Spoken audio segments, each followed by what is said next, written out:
And joining me now to discuss the latest attack by Iran in the Middle East is former United States ambassador to the United Nations and author of the updated edition of The Room Where It Will Happen Again. Ambassador John Bolton joins us again. Good to have you back, my friend. So let's get into this. Glad to be with you. We're hearing all day long now that in response to the 3 military service people who were killed by these, this splinter group that's funded by Iran, that something will happen. Sir, what do you think will happen and what do you think should happen? Well, I've listened very carefully to what the Obama administration senior officials are saying, and it looks to me like this will not be a raid on Iranian assets. It will be another attack on these Shia militia groups in Iraq. It may be bigger than some of the prior kind of pinprick responses, but it doesn't sound to me like it's really serious. And I think it's just a massive failure of the Biden administration not to hold the mullahs in Tehran accountable. So, okay, that's what you think will happen. What should happen? Well, look, Iran is directing all of the chaos in the Middle East today, from Hamas in the Gaza Strip to the Houthis to Hezbollah to these attacks on our service members. And until Iran pays a price, they're going to continue. Now, I'm not saying this has to be massive, but it has to impose pain on Iran to reestablish deterrence. I think we could do a couple of things. There are Iranian naval vessels in the Red Sea helping the Houthis fire drones and missiles at commercial traffic. We can sink those ships. We can attack any of a number of Iranian air defense units in the Persian Gulf region along the border with Iraq. They are all subject, I think, to being taken out. And then finally, bases inside Iran that our military for years has wanted to go after, because these are the bases where these Shia militia are trained and equipped. They've been armed with weapons that have killed hundreds of American service members over the years. It's high time to take them out. So these are not major sites in the first instance. We'll see how Iran reacts. But I think from the Iranian point of view, they're getting away with all of this in the Middle East for free, and that has to stop. I would agree with you. You and I disagree on so many things, Ambassador. I think the audience knows it. They've watched this, debate over the years. I will agree with you. They've been getting away with too much for far too long. I would disagree with you on actually doing anything inside of Iran, hitting bases and things like that. What about this? There's a Karg Island. Karg Island is a shipping terminal in Iran. 90% of Iranian oil that's shipped goes through Karg Island. You could wipe out Karg Island. You could kill almost no civilians, no people at all. There's a picture of it right there. And you would choke their oil sales to a halt. And, the beauty of that, Ambassador, is that you're not actually destroying their ability to produce oil. Therefore, the rest of the world won't get mad at us for doing it because prices would go up.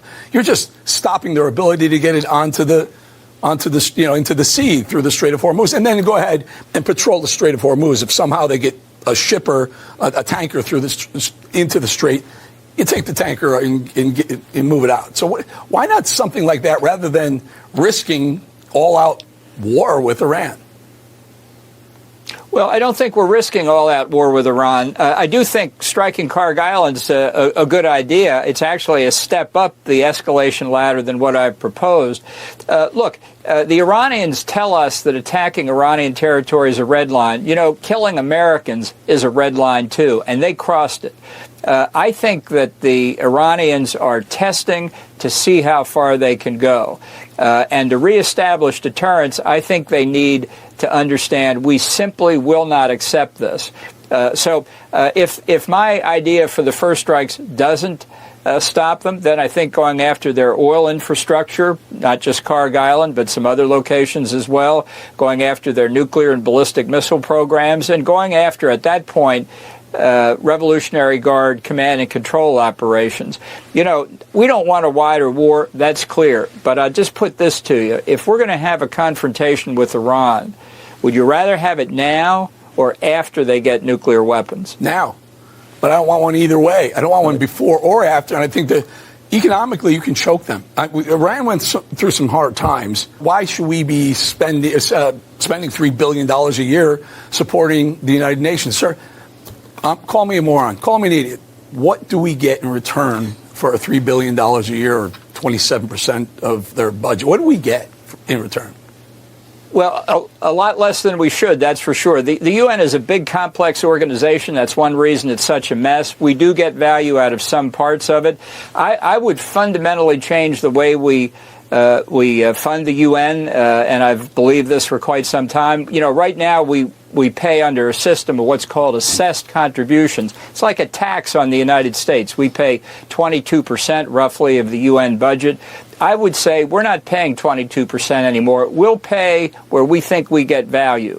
And there are agencies, specialized agencies, where we do. Where, can you tell me? And if the rest of the members... Just give me one or two things that we get for our billions. Well, for example, the World Intellectual Property Organization helps maintain standards for intellectual property. We have the International Telecommunications Union that's very useful to us. It's the agencies you don't hear anything about, the International Maritime Organization, the International Civil Aviation Organization. These are agencies we should fund.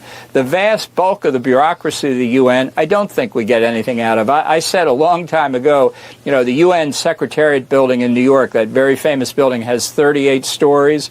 And if you lost 10 stories tomorrow, it wouldn't make a bit of difference. Or 30, and just keep the, bottom 8, or maybe the basement. Ambassador, your book, I read your 18-page foreword. You take some shots at Trump. Tell us why you believe a second term of Trump would cause a lot of international problems.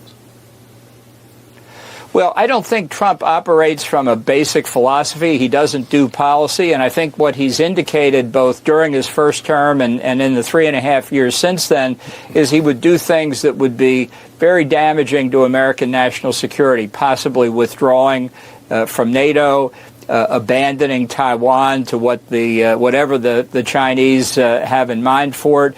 I think he would support Putin's position in Ukraine.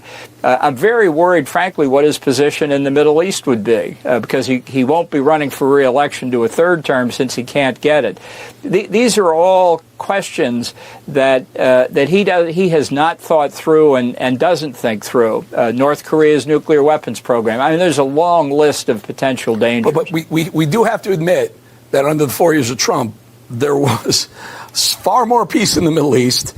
We didn't have to worry about North Korea. He called Putin a friend, and Putin wasn't attacking anyone or spreading his dictatorship anywhere else into any potential United Nations countries, NATO nations.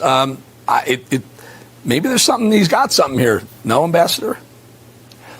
Well, let's take Iran just as an example. What we did, what it was his decision, of course, that was right, was we got out of the Obama 2015 Iran nuclear deal, which was a terrible deal. We imposed sanctions, heavy sanctions, not heavy enough, but heavy sanctions on Iran.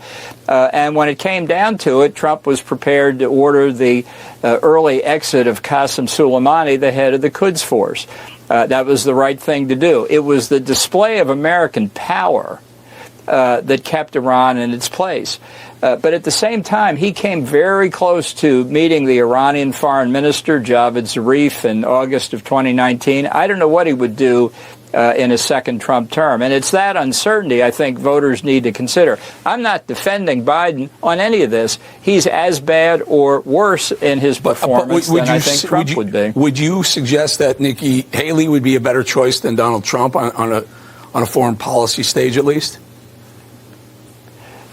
Yes, I would. I mean, look, Eric, I would vote for a cardboard cutout over Donald Trump. I hope what Haley does is stay in the race until the convention, to keep open the possibility. We need to know in August of this year whether Trump's going to have been a convicted felon in some of these criminal cases, which would cripple his chances of winning in November. So the party needs to keep its options open. Nikki Haley's candidacy may provide that.